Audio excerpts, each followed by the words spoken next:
যেমন আগামীতে আমাদের শবে বরাত আসছে, আসছে না আসেনি? আর কদিনই বাকি আছে, এক সপ্তাহের মতো কিংবা 10 দিন বাকি আছে শবে বরাতে। 13 তারিখেও হতে পারে, আপনার 12 তারিখে শবে বরাত যতটা দেখতে পাচ্ছি, এরপর চাঁদের উপরে নির্ভর করছে। চলুন আপনাদেরকে বলে দিই, শবে বরাতে আমার জন্য অপপ্রচার হয়েছে। ইয়াসিন সাহেব বলেছে শবে বরাত পালন করা যাবে না। হ্যাঁ, আমার কাদের জন্য বলেছি? যারা মনে করেছে মেদিনীপুর, হাওড়া, হুগলির ছেলেরা তারা শবে বরাত পালন করে, জীবনে এক ওয়াক্তের নামাজ পড়ে না। আর শবে বরাতে হালুয়া রুটি ইসলামী শরীয়তে নাই। শবে বরাতে আগরবাতি মোমবাতি নেই। আপনাকে মেদিনীপুরে দেখিয়ে দেবো, পূর্ব মেদিনীপুরে একটা গ্রামে গেছি শবে বরাতের রাতে জলসা করতে, দেখছি গোটা কবরস্থানে কি লাইট, কবরগুলোতে আগরবাতি মোমবাতি দিয়ে দিয়েছে গোটা দেওয়ালে। আমি বলি এগুলো কি? বলে ও রাতের বেলায় মরা লোকরা সব বাড়িতে আসে না, হোঁচট খেয়ে পড়ে যাবে। বলে এর থেকে ভালো লাইট লাগিয়ে দিতিস জেনারেটর করে, ও তো মোমবাতিতে রাস্তা এমনি দেখতে পাবে না অন্ধকার। কত বড় দুর্নীতির কথা বলুন তো, যে মানুষ মরে গেলে তারা শবে বরাতের রাতে আসে। এইগুলো হচ্ছে হাদিসুন নিসা, মেয়েদের হাদিস। এগুলো আপনার আমার হাদিস নয়, দাদির হাদিস। এই আপনাকে দেখিয়ে দেবো, পশ্চিম বাংলায় শবে বরাতের একদিন আগে থেকে অনেকগুলো গ্রামে বোম ফাটে। ফাটে না? ফাটে না? দাঁড়াম দুড়ুম ফাটাম ফুটুম, মনে হয় কারগিলের যুদ্ধ শুরু হয়েছে। হ্যাঁ, পুলিশরাও ভয় খেয়ে যায়, আল্লাহ মারামারি লেগে গেল নাকি, তাড়াতাড়ি ছুটে আসে। তারা এসে দেখে না, এটা এদের পরব। বড় কষ্টের বিষয়, আমাদের দেশের সনাতনী অমুসলিম ভাইরা তারা দেওয়ালিতে বোম ফাটায়, আপনি শবে বরাতে ফাটান, পার্থক্য কিছুই নাই। বড় কষ্টের বিষয়। শবে বরাতে হালুয়া নাই, রুটি নাই। শবে বরাতে নামাজ পড়বেন। শুনেলেন, শবে বরাতে কেউ যদি নামাজ না পড়ে গুনাহগার হবে? কথা বলে না? এ হুজুররা আছে, জিজ্ঞেস করেন, কেউ যদি নামাজ না পড়ে শবে বরাতে পাপ হবে? শবে বরাতে কেউ যদি রাত্রে নামাজ না পড়ে গুনাহ হবে না। কেন? কেন গুনাহ হবে না? ওটা নফল নামাজ। কি নামাজ বললাম? নফল, সুন্নত ওয়াজিব ফরজ নয়, নফল নামাজ। কেউ যদি বলে শবে বরাতে নামাজ পড়তেই হবে, আমি মৌলভী শওকতের বেটা বলে গেলাম বেদাত। কেউ যদি বলে রোজা রাখতেই হবে, বেদাত। আপনি রোজা রাখলে নেকি আছে, না রাখতে পারলে কোনো রকমের কোনো অসুবিধা, পাপ নেই। আমি একবার শবে বরাতের দিনে রোজা রাখিনি, আমার এক আত্মীয়র বাড়িতে বর্ধমান জেলাতেই গিয়েছিলাম। তো আমাকে নাস্তা দিয়েছে, আমি নাস্তা খেতে বসেছি। পাড়ার 4-5টা এখন বুড়ি মেয়ে এসে বলছে হুজুর রোজা রাখে নিল। আমরা আল্লাহ কি ফের করলাম। আমি বললাম তুমি রেখেছো? তোমরা? বললে বাবা শবে বরাতের রোজা জীবনে ছাড়ি না বাপ। আমি আচ্ছা, আর রমজান মাসে? বললে হুজুর 15টার বেশি পারি না। আমি তোমরা কেলানি খাবে, আমি জান্নাতে যাও। বলে কেন? আমি রমজান মাসে আমি একটা ছাড়ি না, আর তোমরা 15টার বেশি পারো না। পার্থক্যটা এটাই। শবে বরাতের রোজা না রাখলেও কেউ যদি রাখতে না পারে কোনো দোষের নাই। কিন্তু শুনে রেখে দেন, যে রমজানের রোজা রাখে না, 30 দিন নামাজ পড়ে না, 365 দিনের নামাজি নয়, তার জন্য শবে বরাত নাই। শবে বরাতের নামাজ পড়ে তার লাভ হবে না। লাভ তার যারা 5 ওয়াক্তের মুসল্লি আছে তাদের। যেমন আমাদের দেশে একটা রেওয়াজ হয়ে গেছে, 27-এর রাত্রে কোরআন খতম করা। হয় না? হয় না? প্রত্যেক মসজিদে। এটা যদি কোনো মুফতি ফতোয়া দেখিয়ে দেয় যে 27-এর রাত্রি কোরআন খতম করতে হবে, তার জুতোর মালা পরবো। যাও এক্ষুনি নিয়ে আসেন সেই মুফতিকে, খালি ফতোয়া দিয়ে দিবে আপনি ভুল বলছেন, 27-এর রাত্রি কোরআন খতম করতে হবে। যদি কেউ এটা নিয়ত করে 27-এর রাত্রিতেই কি শবে কাদার, জেনে রেখে দিবেন 1 নম্বর কাঁচা বিদআত। এটা ভাবা যাবে না। শবে কদরটা 27-এও হতে পারে, 25-এও হতে পারে, 23-এও হতে পারে, 21-এও হতে পারে, 29-এও হতে পারে। পাবে কারা? যারা 365 দিন রোজা আপনার নামাজ পড়বে।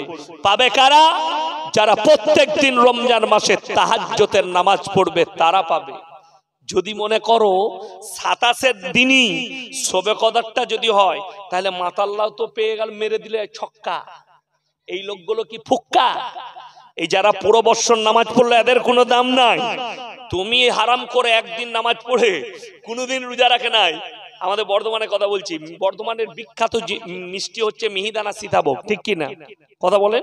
হ্যাঁ, মেদিনীপুরের অনেক লোক রাতের বেলায় ট্রেনে এসে নামে বর্ধমানে, দিয়ে বাড়ি আসে বাস ধরে, ওই স্টেশনের কাছে ওইখানে মিহিদানা সীতাভোগ কিনে ঘরে এসে বলে, শালা বর্ধমানের লোক বাজেবে, এটা মিহিদানা হলো? তুমি তো আসল দোকানই কিনোনি। সব থেকে দামি দোকান হচ্ছে রাধা বল্লভ মিষ্টান্ন ভান্ডার। 1 কিলো সীতাভোগের দাম 550 টাকা কিলো। মুখে দিবেন মিলিয়ে যাবে। 1 কিলো মিহিদানার দাম 550 টাকা স্পেশাল, কি বুঝলেন? আর আপনি যেগুলো আনছেন ওগুলো রেপসির মালে, তেলের তৈরি। চলুন আমি যেটা আপনাকে বুঝাচ্ছি, একদম বড় পাজা করে 5 কেজি মিহিদানা নিয়ে চলে গেছে বড় লোক, জীবনে নামাজ পড়ে না, খালি 27-এর রাতে গেছে, একটা রোজা রেখেছে পুরো বৎসরে 30 দিনে। কটা বললাম? এটা আমি মিথ্যা বলিনি। একটা বড় লোক একদম 5 কেজি মিহিদানা নিয়ে গিয়ে ইমামের পেছনে তারাবি পড়লো। সেই দিনে 27-এ খতম হচ্ছে, কি বুঝলেন? আর দোয়া, ফেরেশতারা অবাক, আল্লাহ এত কাঁদা তো ইমামও কাঁদছেন, এত বড় পরেজগার একদিনে কি করে হলো? তারপরের দিন থেকে রোজাও নাই, নামাজও নাই, দিয়ে মিহিদানা বিলুচ্ছে, লি যাও, দাও দাও, সবাই হাতে হাতে দাও। সবাই লিচ্ছে, খাচ্ছে। এই মনে মনে করে যে মিহিদানা বিলিয়ে জান্নাতে যাব, তুই তো 1 নম্বর কেলানি খাবি, তোর তো রিহাই নাই। তো এই লোক যদি শবে কদর পেয়ে যায় 27-এর রাত্রিতে, যে লোকটা 365 দিন নামাজ পড়লো, যে লোকটা তাহাজ্জুদ পড়লো 30 দিন, সেই লোকটার কোনো মূল্য নাই। যদি শুনেলেন এই রাত্রিকে আল্লাহ লুকিয়েছেন, জোরে বলুন সুবহানাল্লাহ। লুকিয়েছেন কেন? ইন্না আনজালনাহু ফি লাইলাতুল কদর ওয়া মা আদরাকা মা লাইলাতুল কদর লাইলাতুল কদরি খায়রুম মিন আলফি শাহর। আমি এমন একটি রাত্রি দান করেছি যে রাত্রি ইবাদত করলে 1000 মাস অপেক্ষা বেশি নেকি পাবে। জোরে বলুন সুবহানাল্লাহ। এক রাত্রিতে। তো যে মাতাল, গাঁজাখোর, সুদখোর, এরা জীবনে নামাজ পড়ে না, এক রাতেই তো মেরে নিবে। কথাটা বুঝতে পারেননি? হ্যাঁ, মায়েরা আবার হুজুরকে ফোন করে জিজ্ঞেস করে, হুজুর ক রাকাত নামাজ পড়বে? ওটা আবার হুজুরকে জিজ্ঞেস করতে হবে? তুই রোজ পড়। রমজান মাস আসছে, প্রত্যেকটা ভাই হাত তুলে নিয়ত করুন, প্রত্যেক দিন তাহাজ্জুদ পড়বো। জোরে বলুন ইনশাআল্লাহ। প্রত্যেক দিন। পুরুষদের জন্য তাহাজ্জুদ পড়া রমজান মাসে এত সহজ বলে বোঝানো যাবে না। আচ্ছা, 1:30টার সময় কোন জায়গায় 1টার সময় মসজিদে এলান হয় না? হয় না? হয় না? রাত্রে সালামু আলাইকুম মায়েরা, সেহরির জন্য আপনারা উঠে পড়ুন, সেহরির টাইম হয়েছে, আপনারা সেহরি খেয়ে নিন। বলে না? বলে না? মায়েরা রাত 1টায় 1:30টায় উঠে গেল, খানা রান্না চাপিয়ে দিল, স্বামীকে উঠিয়ে দিল, আগো এলান করে দিয়েছে, উঠে পড়ো, উজু করে তাহাজ্জুদটা পড়ে নাও।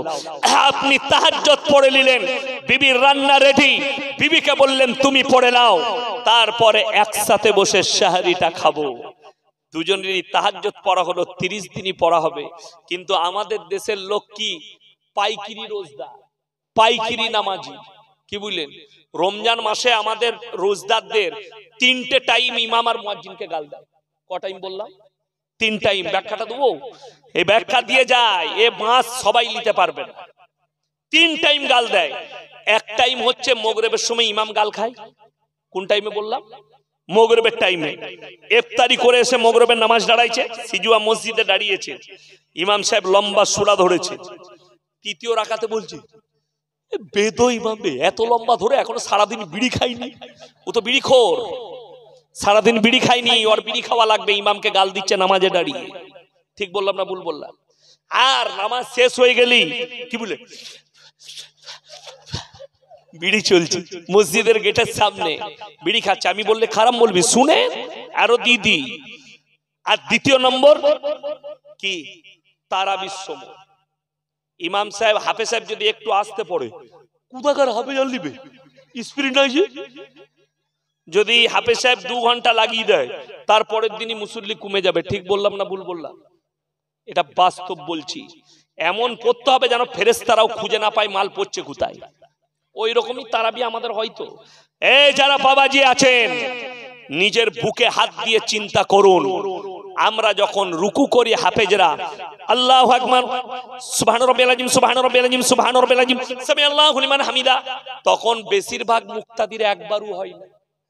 ঠিক বললাম না ভুল বললাম? সুবহানাল্লাহ বলতে বলতে মাল উঠে পড়েছে। নিজের হৃদয়কে জিজ্ঞেস করুন, আমি বলবো না, দিলকে। তুমি বলতে পারলে না মসজিদের নামাজিরা 5 ওয়াক্তের নামাজিদের অর্ডার চলবে। যারা জীবনে কোনোদিন আসে না তাদের কথা মানা যাবে না। যারা 5 ওয়াক্তের নামাজি ধীর স্থির ভাবে পড়বেন, 2.5 ঘন্টা লাগুক, কিন্তু তারাবিটা তারাবির মতো হতে হবে, নামাজটা নামাজের মতো ধীর স্থির ভাবে। কোরআন বলছে, কোরআন যদি কেউ পড়ে এক একটা হুরুফে 10টা করে নেকি পাবে। জোরে বলুন সুবহানাল্লাহ। কোরআন যে শুনবে সেও নেকি পাবে 10টা করে। জোরে বলুন সুবহানাল্লাহ। তো তুমি যদি কোরআন না বুঝতে পারো ঘোড়ার ডিম পাবে কেন? ঘোড়ার ডিম বললাম, ঘোড়ার ডিমই হয় না তো ওইটাই পাবে তুমি। কষ্টের বিষয় মুসলমান, শুধু মুখে বলে দিলে হবে না মুমিন হয়ে গেছি, তোমার আখলাকে চরিত্রে মুমিন হতে হবে, ব্যবহারে নামাজটাকে নামাজের মতো করে পড়ুন। আর একটা টাইম গাল দেয় মুয়াজ্জিনকে, 3য় নম্বর, সেটা হচ্ছে সাহরির সময়। যখনই এরপর হেঁকে দিলে আর মাত্র 3 মিনিট বাকি আছে, কি করলে বিড়িটা দিয়ে তাড়াতাড়ি সালা মুয়াজ্জিনে খেয়ে দেখা, ওই টাইমে গাল দেয়। ওই সময় মুয়াজ্জিন খায় 2 টাইম, এক টাইম হাফেজ সাহেব খায়, এক টাইম ইমাম খায়, 3 টাইমে গাল দেয়। আপনাদেরকে বলে দিই, কাঁচা পেঁয়াজ খেয়ে মসজিদে যাওয়া যাবে? এ কথা বলেন না, যাওয়া যাবে না। কেন? কেন নিষেধ করলেন নবীজি? মুখের গন্ধ বেরুবে, মুখের দুর্গন্ধ বেরুলে আমার পাশের মুমিন কষ্ট পাবে। নবীজির হাদিস, তোমরা মুমিন ততক্ষণ হতে পারবে না তোমার পাশের ব্যক্তি যতক্ষণ পর্যন্ত তোমার কাছ থেকে সেফটি নয়। ইনি আমার পাশে নামাজে দাঁড়িয়েছে, আমি কাঁচা পেঁয়াজ খেয়ে এসেছি রাত্রে ফজরের সময়, আমার মুখের দুর্গন্ধে ইনি কষ্ট পেলেন, নবীজি নিষেধ করলেন কাঁচা পেঁয়াজ খেয়ে মসজিদে যেও না।